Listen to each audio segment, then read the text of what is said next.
पाठ 16 अपठित गद्यांश unseen pros passages.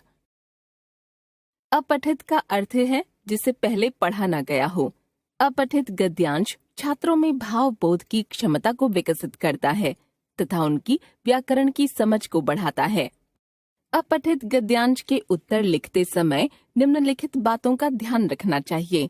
गद्यांश को ध्यान से पढ़कर भावबोध करना, नए तथा कठिन शब्दों को रेखांकित करना, वाक्यांशों या मुहावरों के अर्थ और प्रयोग को समझना, गद्यांश पर आधारित बहुविकल्पीय प्रश्न होने पर उनके उत्तर विकल्पों में से ध्यानपूर्वक चुनना, गद्यांश आधारित अति लघुत्तरीय या लघुत्तरीय प्रश्नों के उत्तर अपनी सहज एवं सरल भाषा में लिखना। आइए अपठित गद्यांश के कुछ उदाहरण देखते हैं। बहुविकल्पीय प्रारूप। राष्ट्रमंडल खेलों की शुरुआत का श्रेय कनाडा के मेलविल मार्क्स रॉबिन्सन को जाता है। वे 1928 के ओलंपिक खेलों में अखबार के संवाददाता तो थे ही, इसके साथ ही उन्हें कनाडा की एथलेटिक टीम का मैनेजर भी बना दिया गया था। तब उन्होंने सोचा कि ब्रिटिश सत्ता के अधीन सभी देशों के खिलाड़ियों के लिए भी कुछ होना चाहिए। उनके प्रयास से राष्ट्रमंडल खेलों का कनाडा के हैमिल्टन शहर में 16 से 23 अगस्त 1930 तक आयोजन हुआ। कॉमनवेल्थ राष्ट्रमंडल का अर्थ है समान सोच, विरासत और संस्कृति वाले देश। यह उन 54 स्वतंत्र देशों का समूह है जो कभी ब्रिटिश साम्राज्य का हिस्सा रहे थे। क राष्ट्रमंडल खेलों की शुरुआत का श्रेय जाता है 1. सुरेश कलमाड़ी को, 2. डब्ल्यू ब्राउन को, 3. मेलविल मार्क्स रॉबिन्सन को, 4. कांग्रेस पार्टी को। उत्तर 3. ख रॉबिन्सन ने किस खेल को कवर किया था? 1. राष्ट्रमंडल खेल को, 2. ओलंपिक खेल को, 3. एशियाई खेल को, 4. इंग्लिश खेल को। उत्तर 2. ग 1930 में कौन से शहर में राष्ट्रमंडल खेलों का आयोजन हुआ था? 1.